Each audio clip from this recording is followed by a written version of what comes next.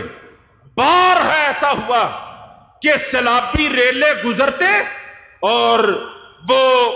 بیت اللہ کے دائیں بائیں سے وہ تیزی کے ساتھ گزرتے، اور بعض اوقات بیت اللہ کی دیواروں کو بھی منہدم کر جاتے، نقصان پہنچا جاتے۔ اب نشانات تو موجود تھے، لیکن بیت اللہ اپنی عملی تصویر کے ساتھ موجود نہیں تھا۔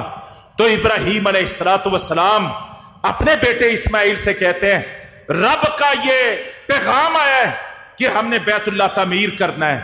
تو کیا آپ میری مدد کریں گے؟ تو اسماعیل علیہ السلام اللہ کا حکم مان کے باپ کو اطاعت اور وفا کا وعدہ کرتے ہیں کہ انشاءاللہ میں پوری مدد کروں گا۔ یوں باپ اور بیٹا دونوں مل کے، باپ کاریگر بنا ہوا ہے اور بیٹا مزدور بنا ہوا ہے، اللہ کا گھر تعمیر کر رہے ہیں۔ نبی کریم صلی اللہ علیہ وسلم سے پوچھا گیا کہ سب سے پہلی مسجد کون سی ہے جو تعمیر کی گئی؟ فرمایا وہ مسجد حرام ہے، مسجد حرام۔ فرمایا اس کے بعد؟ فرمایا مسجد اقصی ہے۔ پوچھا گیا ان دونوں کے درمیان فاصلہ کتنا ہے، فرق کتنا ہے؟ فرمایا 40 سال۔ اس کا معنی یہ ہے کہ پہلے ابراہیم علیہ السلام نے مسجد حرام بیت اللہ کی تعمیر کی ہے، اور پھر ابراہیم علیہ السلام نے ہی مسجد اقصی کی تعمیر کی ہے۔ تو دونوں مسجدیں ان کی تعمیر کا صحرا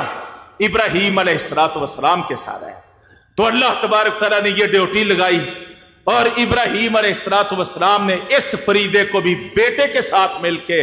اس کو بھی مکمل کیا۔ اور جب بیت اللہ کی تعمیر مکمل ہو گئی تو نشانی کے طور پہ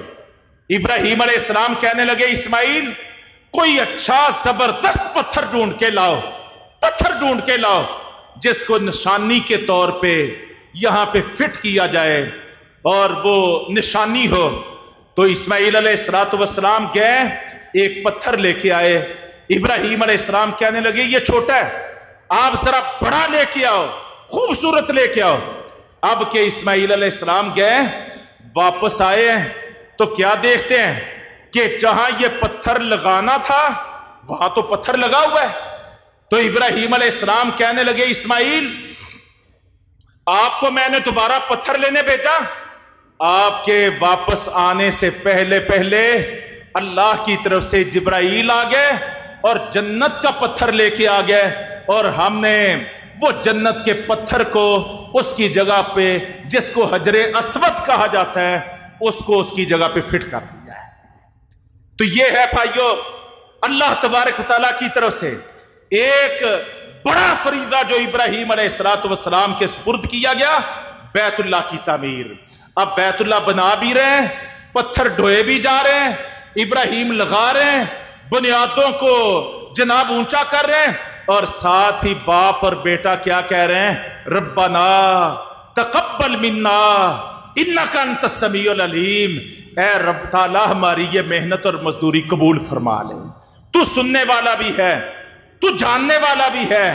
اے اللہ ہماری اس محنت کو، کوشش کو، اخلاص کو، جذبہ وفا اور اطاعت کو اے اللہ کریم تو قبول فرما لے۔ تو یہ بھائیو ابراہیم علیہ السلام ہے، یہ ان کا خانوادہ ہے اور یہ ان کے گھر والے لوگ ہیں۔ آپ ان کے واقعات پڑھتے جائیں تو وقت پہ وقت گزرتا جائے گا، خطبات پہ خطبات بیتتے جائیں گے،